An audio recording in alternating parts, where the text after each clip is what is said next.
Let's execute this command, and you can see and the total of each of the column is added in the form of a new row to our table. Similarly, if you add a function, you can, if you change the margin to 2, that is column wise, so one more column will be added here, giving the sum of the cylinders. So function that we are using here is mean. So the mean value will be added for each of the row. So you can see the mean has been added as a new column for each of the row. So because it is a decimal value, there are decimal values, so each of the other values have been converted into decimals. Then using add margins, again what we are doing is we are taking both of the margins now using combine function C and 1 2, which means both row and column, and function I am using is sum. So now a row and a column will be added in one command for the sum of each of the row and column. So you see, sum of the rows has been mentioned here, and sum of rows columns is mentioned here, and it is the 32 is the total of the whole table. Then you can also use two functions at a time. So for this, what will happen if you are giving margin, taking both margins 1 and 2, that is row and column, the function this as you specify, it will be used respectively. Like if you give sum and mean, so sum will be for the row part and mean is for the column part. So if you can analyze the data that we used here, and the mean has been calculated for the rows, that is for the cylinders, and sum has been calculated for each of the columns, that is for the gears. Then next is different functions in rows and columns. So what we will be doing is we will be taking both row and column, and the function we are giving as list here, because for row we are using different functions, then for the column we are using different functions. So if you want to specify different functions for both margins, you have to use list command for that.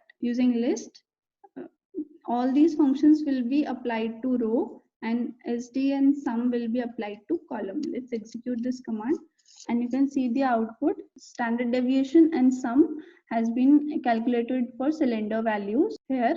And if you want to check for the column or the gear part, there were 4 functions that we used.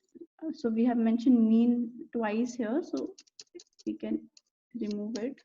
So there are 3 functions now: sum, mean, and length. So for gear, these are the functions used for gear, and 2 functions used for column rows. The last is prop.table. It converts a frequency table to the proportions. So how do we calculate it? So this was our table that we are using for analysis.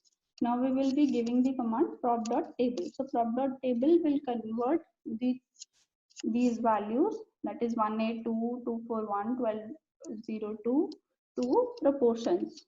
Proportions means in probabilities. So you can see all the values has been converted to proportions of the whole table. So how it is calculated, that this is 0.03125. So the total of this table was 32. If you remember, it is 32. Then the value of 1 here. So, that means 1 car with 4 cylinders and 3 gears. So 1 will be divided by 32. Let's execute it. So the value you see here is 0. So this part is the first proportion of whole table. So the next value was 8. So 8 divided by 32. Let's see what is the result. So you can see it is 0.25, which is the second value of the table.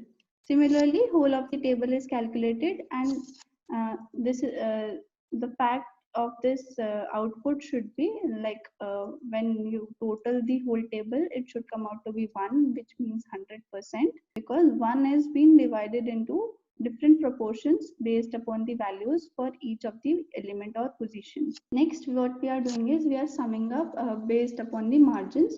So we are using prop.table here. Then there is the name of the table that we are using, then margin is 1. So it will sum up each of the rows. So now you see we have what you have done is we have taken margin 1 here to calculate sum of each row. So what does it show? You see the values has been changed. So what does it show?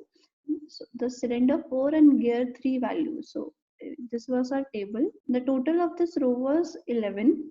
There are 11 cars with 4 cylinders. Now what we asked for what it was for each row what is the total, and the table has been proportionately divided based upon the total of the row. So the sum of the row is 11.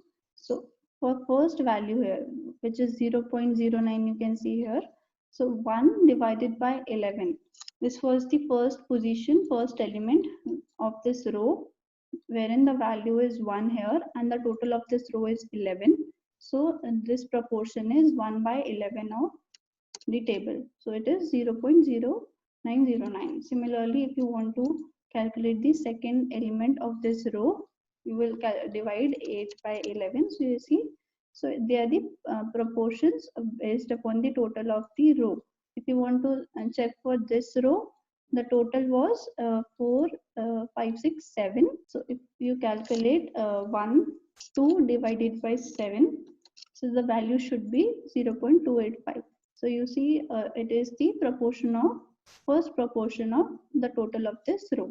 Similarly, if you want column wise, you will change the margin to 2. So the sum of this row, sum of this column was 12, 13, 14, 15. So 1 of 15. So the value of 1 by 15 will be 0.666, which is the first value of this column. Similarly, if you want to calculate the second element of this column, you will be dividing 2 by 15. So you can see the value matches. So whenever you are taking row wise sum, the sum up of this row should come out to be 1, or if you are taking column wise, the sum up of first columns should be, each column should be equal to 1. Now creating a matrix using prop dot table and adding percentage sign to it. Now you see there are different. So let's print the value of proportion dot table. So this was the original values when we created the table in the form of proportions. Now we will be adding a percentage sign to it after getting a round of values. So we are creating a matrix. So what we are doing is we are using the formula inside the bracket using the function paste. So what does paste do? Paste will use the values of this function, attach it with percentage sign and the separator that you will be giving. And because I'm converting it to a matrix, so I'm giving the number of columns here as 3. So within paste, first thing I'm giving the values. The values is given by the function prop.table, wherein the table is T1.